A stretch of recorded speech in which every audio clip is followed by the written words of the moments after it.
Hello hi welcome to my YouTube channel home science Darpan में आप सभी का वेलकम है। हम क्लास 9 की बुक कवर कर रहे हैं और आज हमारा चैप्टर 8 है पर्यावरण प्रदूषण का जनजीवन पर प्रभाव।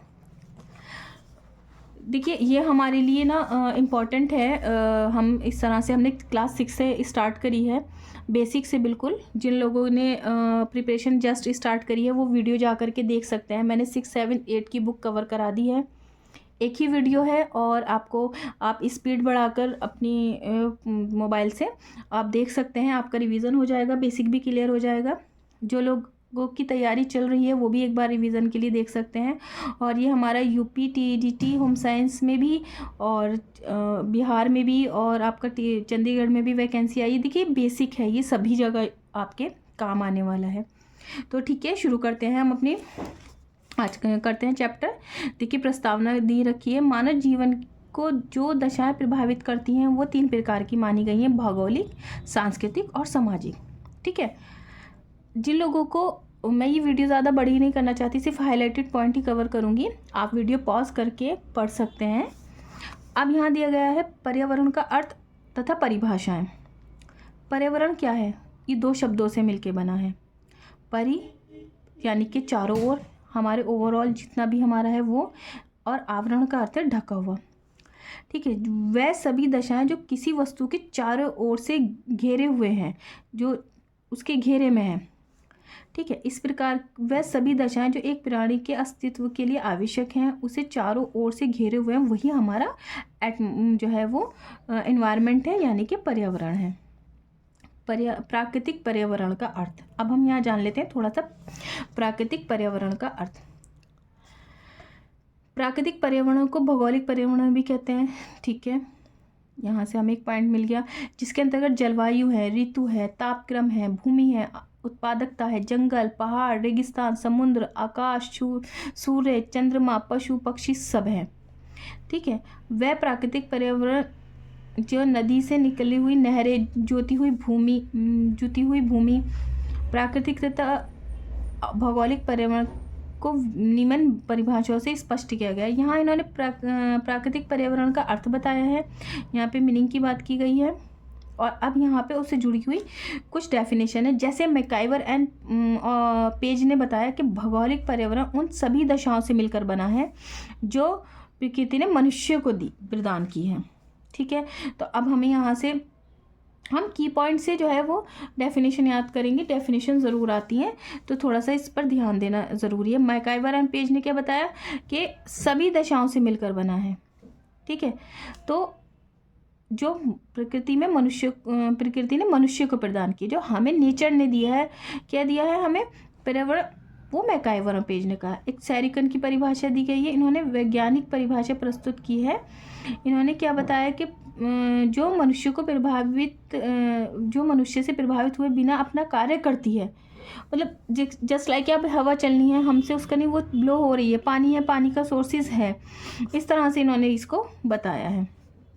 जो स्वतंत्र रहते हुए स्वयं परिवर्तित रहती है। देखिए अभी विंटर सीजन चल रहा है, उसके बाद में समर भी आ जाएगा, फिर रेनी भी आ जाएगा, वो अपने अकॉर्डिंग चलती रहती है। रॉस ने क्या कहा? कोई बाहरी शक्ति है जो हमें प्रभावित करती है। तो आप इससे ट्रिक बना सकते हैं कि रॉस ने क्या कहा था, हमें कोई बाहरी शक्ति है। इस तरह से आप ट्रिक बनाकर याद कर सकते हैं। महात्मा गांधी जी ने क्या कहा? प्रकृति हमारी आवश्यकताओं को तो पूरा कर सकती किंतु हमारे लालच को नहीं। मार्क्स ने क्या कहा? प्रकृति के प्रति मानव शत्रुतापूर्ण व्यवहार से ही प्रकृति का ह्रास हुआ है। जाहिर सी बात है कि हम ही लोग हैं जो एनवायरनमेंट को पॉल्यूशन करते हैं। जस्ट लाइक वो किसी तरह से भी हो तो उसका ध्यान हमें रखना चाहिए। छोटी छोटी क्षति को प्रकृति स्वयं ही पूरा कर लेती है अगर होती है तो। ठीक है, यहाँ पर्यावरण के प्रकार दिए हैं। तो पर्यावरण अपने आप में बहुपक्षीय अवधारणा है। ठीक है, उदाहरण के लिए इन्होंने आर्गमन और निम्काफ के बारे में इन्होंने बताया है। इन दोनों ने क्या बताया कि 2 प्रकारों का उल्लेख किया है, प्राकृतिक पर्यावरण और मनुष्यकृत पर्यावरण। ठीक है, उसके बाद में गिलिन ने भी अपने दृष्टिकोण से 2 प्रकार से बताया है, प्राकृतिक और सामाजिक। मैकाइवर ने 3 वर्गों में डिवाइड किया, भौतिक, आर्थिक तथा सामाजिक पर्यावरण। ठीक है, तो ये हमारे लिए इम्पोर्टेंट है, इसको एक बार देख लीजिएगा। अब आगे बढ़ते हैं। पर्यावरण को हमने 3 वर्गों में बांटा है, इन्होंने विभाजित किया है। नंबर 1 देख लेते हैं, प्राकृतिक तथा भौगोलिक, सामाजिक और सांस्कृतिक। भौगोलिक में हमारी पृथ्वी, आकाश, वायु, जल, वनस्पति, मौसम के बारे में बात की गई है, ठीक है। उसके बाद में सामाजिक, हम एक सामाजिक प्राणी हैं जो मनुष्य ने अपनी प्रकृति और स्वभाव से प्रेरित होकर समाज का निर्माण किया है।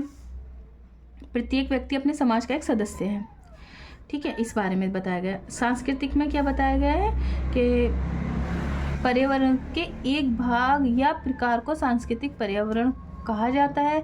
सांस्कृतिक पर्यावरण का निर्माण मनुष्य ने किया है, ठीक है। सांस्कृतिक पर्यावरण को 2 स्वरूप किए गए हैं, क्रमशः भौतिक सांस्कृतिक पर्यावरण और अभौतिक, ठीक है। 2 बारे में बात हुई है, भौतिक और अभौतिक। भौतिक पक्ष में उद्योग, संस्थान, ठीक है, वस्तुएं, मशीन है। और अभौतिक पक्ष के अंतर्गत धर्म, संस्कृति, भाषा, लिपि, रूढ़ियाँ, ठीक है, और प्रथाएं, ये सब के बारे में बताया गया है। अब नेक्स्ट देख लेते हैं पर्यावरण के लाभ, या आप एक बार वीडियो पॉज करके इसको पढ़ लीजिएगा। पर्यावरण प्रदूषण होने के कारण, अब यहाँ पे कारण की बात की गई है, वो देख लेते हैं। देखिए, वनों का काटना, ठीक है, उससे हमें ये देखने को मिलता है। और उसके बाद में वन्य प्राणियों का नष्ट होना। जाहिर सी बात है कि जब वन नहीं रहेंगे तो फिर वहाँ जो रहने वाले जीव हैं वो कहाँ जाएंगे, इस तरह से इसमें बताया गया है। उसके बाद में नेक्स्ट है हमारे पास जनसंख्या, ठीक। उसके बाद में सामाजिक रीति रिवाज, ये यहाँ पर मौजूद हैं, आप एक बार पॉज करके पढ़ लीजिए। कारखानों से शहरों में कूड़ा करकट, मल मूत्र निष्कासन व्यवस्था, आधुनिकीकरण, रासायनिक खादों का अत्यधिक उपयोग, क्योंकि बहुत ज़्यादा अगर हम अपने फर्टिलाइजेशन में केमिकल का यूज़ करते हैं तो जाहिर सी बात है हमें सुनने में भी आता है कि कितना उसका हमें हमारी बॉडी पर दुष्प्रभाव देखने को मिलता है। रेडियोधर्मिता, घरेलू अपमार्जक का यूज़ जो है उसके बारे में बात की गई है, ठीक है। ये हमारे हो गए कारण हमने देख ली, एक बार फिर से रिवीजन कर लेते हैं। वनों का काटना, वन्य प्राणियों का नष्ट होना, जनसंख्या, सामाजिक रीति रिवाज, कारखानों से निकलने वाला जो वेस्टेज है, शहरों में जो वेस्टेज होता है शहरों से निकलता है, कूड़ा करकट जो भी है, और आधुनिकीकरण, रासायनिक यानी कि जो हम फर्टिलाइजेशन में यूज़ करते हैं केमिकल्स वो, और रेडियोधर्मिता, घरेलू अपमार्जक। उसके बाद आ जाता है पर्यावरण संरक्षण। यहाँ पर है पर्यावरण संरक्षण के प्रकार: प्राकृतिक संरक्षण, भूमि उपयोग संरक्षण, सृजनात्मक संरक्षण और निवारण संरक्षण। आप एक बार वीडियो को पॉज करके इसको आप जूम कर पढ़ सकते हैं। प्रदूषण का अर्थ, आइए इसकी डेफिनेशन देख लेते हैं। वायु, जल, मिट्टी के भौतिक, रासायनिक तथा जैविक लक्षणों का वह अवांछनीय परिवर्तन जो मानव एवं उसके संबंधित जीवधारियों के जीवन को हानि पहुंचाता है, वही प्रदूषण है। क्या बात की गई है? जो हमारी वायु, जल, मिट्टी के भौतिक, रासायनिक, जैविक लक्षणों का वह अवांछनीय परिवर्तन जो मानव उससे संबंधित जीवधारियों के जीवन को हानि पहुंचाता है, वही प्रदूषण है। प्रदूषण के कारण यहाँ पर मेंशन है, आप एक बार इसको ज़रूर रीड कर लीजिए। ये सब मौजूद हैं पॉइंट वाइज। देखिए ये 11 पॉइंट है, आप एक बार इसको ज़रूर रीड कर लीजिएगा। देखिए ये जा करके आप ज़रूर देख लीजिएगा, ठीक है। अब हम नेक्स्ट पॉइंट पर आ जाते हैं, पर्यावरण प्रदूषण का जनजीवन पर प्रभाव।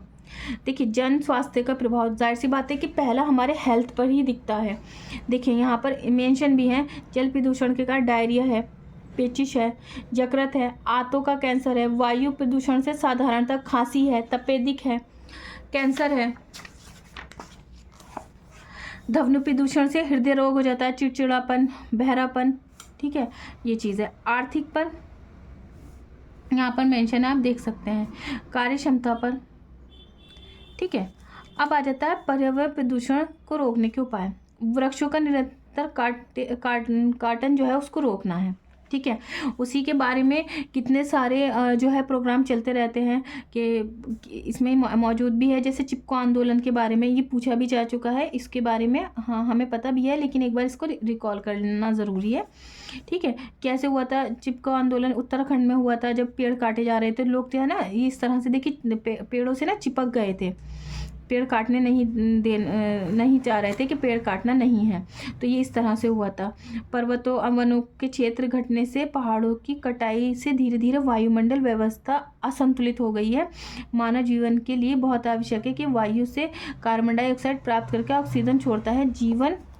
पेड़ मानव जीवन के लिए बहुत आवश्यक है। वायु से कार्बन डाइऑक्साइड यानी कि CO2 प्राप्त करके हमें O2 देता है। ये सब यहाँ मौजूद है। कितने पेड़ काटे गए? अधिक पेड़ लगाएं ताकि ज़्यादा से ज़्यादा हमें अधिक पेड़ लगाने हैं ताकि एटमॉस्फेयर में हमारा संतुलन बना रहे। देखो स्कूलों में NCC होता है, NSS होता है, स्काउट गाइड होता है, देखिए हमने भी किया है, ये आपको याद भी आ रहा होगा। सरकारी और नगर पालिका का जो है वो प्रयास, सीवर लाइन ऐसे स्थानों पर खोलें जहां आबादी ना हो। ठीक है, मल को खाद में परिवर्तित करके हम उसको अपना फार्मिंग में यूज़ करें। ऐसे प्लांट लगाए जाएं जिससे कूड़ा जो करकट है वो रिसाइकिल हो सके। ये और भी पॉइंट्स हैं, आप एक बार इसको पढ़ लीजिए। अब हम पढ़ लेते हैं, देख लेते हैं प्रदूषण के प्रकार। वायु यानी कि एयर, वाटर, ध्वनि, मृदा, रेडियोधर्मी और रासायनिक। वायु प्रदूषण के बारे में यहाँ मेंशन है। किन्हीं कारणों से वायुमंडल में विभिन्न गैसों की मात्रा और अनुपात का अवांछनीय परिवर्तन हानिकारक गैसों का समावेशी वायु प्रदूषण कहलाता है। देखिए वायु प्रदूषण के कारण श्वसन क्रिया, जलने की प्रक्रिया, ठीक है, जैसे कोयला जलने से कार्बन मोनोऑक्साइड गैस उत्पन्न होती है। ठीक है, और उससे जो है हमें विभिन्न रोग हो जाते हैं। उसके बाद जैविक पदार्थ हैं, यहाँ पर दे रखा हुआ है, जीवाणु हैं, धूल के कण व अन्य रेशे,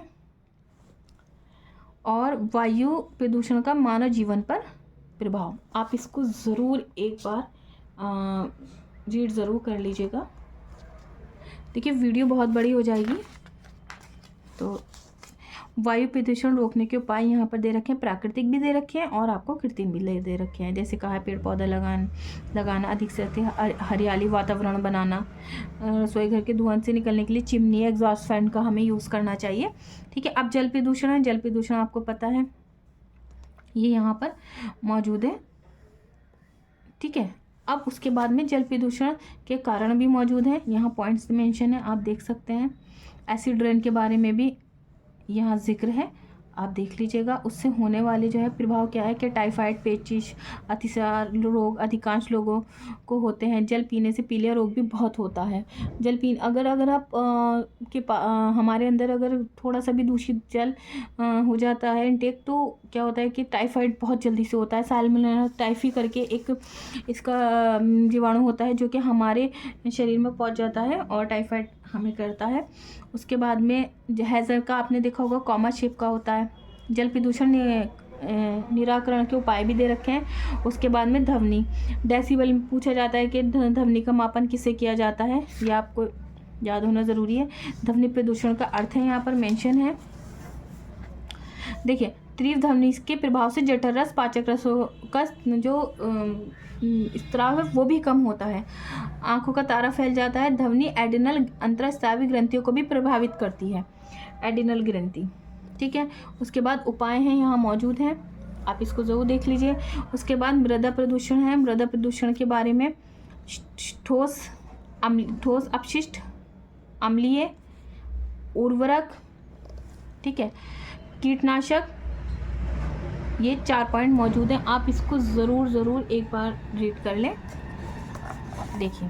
ठीक है, जनजीवन पर प्रभाव और उपाय सभी मौजूद हैं यहाँ। उसके बाद रेडियोधर्मी, आज विश्व में परमाणु हथियारों की होड़ बढ़ती जा रही है, जिसके कारण नित्य नए भूमिगत परमाणु परीक्षण किए जाते हैं। इन परीक्षणों के समय जो वो विस्फोट होता है वही रेडियोधर्मी प्रदूषण का कारण बन जाता है, वही रेडियोधर्मी है। ये कारण मौजूद हैं। देखिए परमाणु बम के बारे में और परमाणु ऊर्जा केंद्रों से निकलने वाला राख, कचरा इत्यादि। उसके उपाय मौजूद हैं।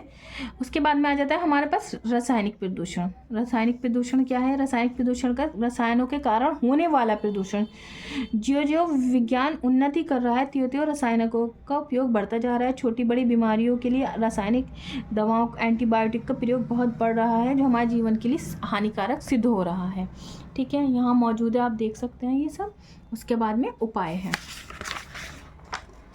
ठीक है, ये पॉइंट है, आप इसको एक बार रीड कर लीजिएगा। अच्छा, यहाँ अब हमारा ये पूरा हो चुका है चैप्टर, और यहाँ पर इम्पॉर्टेंट इन्होंने पॉइंट दे रखे हैं, इसको आप ज़रूर रीड कर लीजिएगा। ये सारा जितना हमारा चैप्टर है उसका ये सार है। उसके बाद में ये अभ्यास प्रश्न है, आप एक बार देख लीजिए, क्योंकि आइडिया हो जाता है कि किस तरह के क्वेश्चंस आते हैं।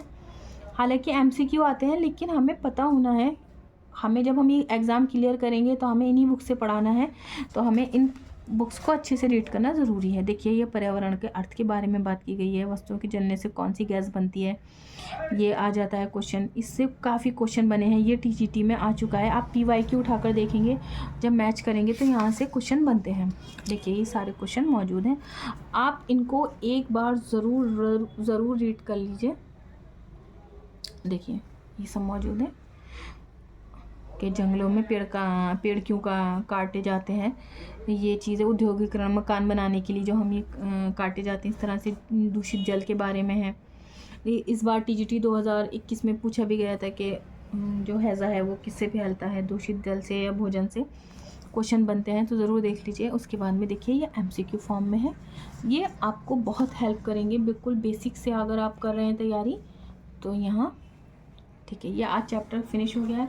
आपको ये सीरीज़ मेरी कैसी लग रही है, क्या ये आपकी प्रिपरेशन में हेल्प कर रही है, ज़रूर बताइएगा। और मैं और किस तरह के टॉपिक्स लाऊं आपके लिए जो हेल्पफुल रहें। और मैंने एक क्विक रिवीजन सीरीज़ भी स्टार्ट की है, जिसमें मैंने एलिमेंट ऑफ आर्ट करा दिए हैं। अब मैं उसी रिवीजन सीरीज़ को, छोटे छोटे टॉपिक को भी आपको time to time video provide कराती रहूँगी, जो आपको रिवीजन में भी हेल्प करे, और आपका जो है अगर नहीं है तैयारी तो उसमें भी हेल्प करेगी। Thank you so much for watching my channel. Please do like my channel and subscribe. Thank you so much.